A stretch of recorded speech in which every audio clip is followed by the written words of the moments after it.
CIST, un nouvel élément qui vient de s'ajouter à l'affaire Pierre Palmade. On en sait désormais plus sur sa garde à vue pour homicide et blessure involontaire d'une durée de 48 heures pour laquelle le corps médical a donné son feu vert. Selon nos informations, l'artiste qui a provoqué un accident grave le 10 février 2023 a été exfiltré par les sous-sols de l'hôpital du Kremlin-Bicêtre, Val-de-Marne, à l'abri des regards et transporté dans celui de Melun. Celui-ci était très proche du palais de justice de la ville. On l'a fait rentrer par l'arrivée des pompiers dans la plus grande discrétion, le plaçant ensuite dans une chambre d'hôpital sécurisée, fenêtre bloquée avec 2 policiers devant. À l'issue de la garde à vue, les enquêteurs vont rendre compte au procureur des éléments en leur possession pour voir quelle sera la prochaine étape et s'il y aura l'ouverture d'une information judiciaire, expliquent les experts sur BFM TV. Le Parisien précise que le comédien et metteur en scène de 54 ans est désormais sous la menace d'une mise en examen, voire d'un placement en détention provisoire. Pour l'heure, seule son avocate Céline Lazec peut pénétrer dans sa chambre sécurisée. Le quotidien ajoute que les questions sur le réseau qui le fournit en cocaïne et autres stupéfiants ne viendront que dans un second temps, dans le cadre d'une enquête parallèle dirigée par la gendarmerie. Quant aux 2 autres passagers du véhicule de Pierre Palmade au moment des faits, ils ont été placés en garde à vue.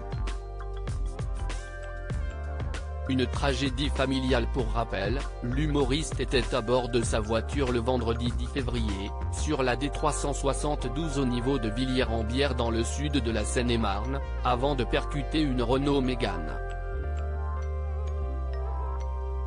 Il fut alors immédiatement transporté à l'hôpital du Kremlin-Bicêtre, son pronostic vital étant engagé.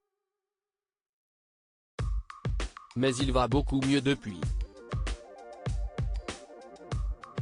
S'il a toutefois 4 côtes cassées et quelques blessures annexes, il a pu sortir de réanimation.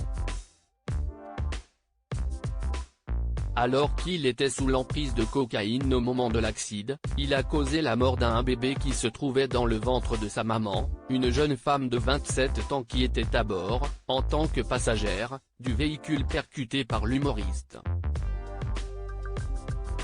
CIST, une petite fille qu'elle était censée accueillir en mai prochain, avait révélé mardi son avocat Mourad Batik, lors d'une conférence de presse diffusée sur BFM TV. Le petit garçon de 6 ans défiguré. L'avocat a également précisé que la jeune femme a subi une césarienne organisée en urgence afin de sauver l'enfant. Malheureusement, ce dernier n'a pas survécu à l'opération.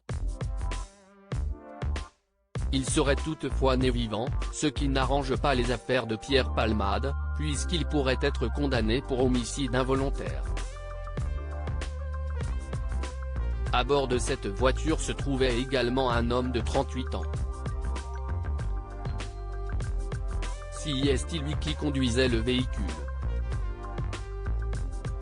Il est actuellement, après avoir subi cette opération, toujours en réanimation, tout comme son fils de 6 ans, qui était assis à l'arrière.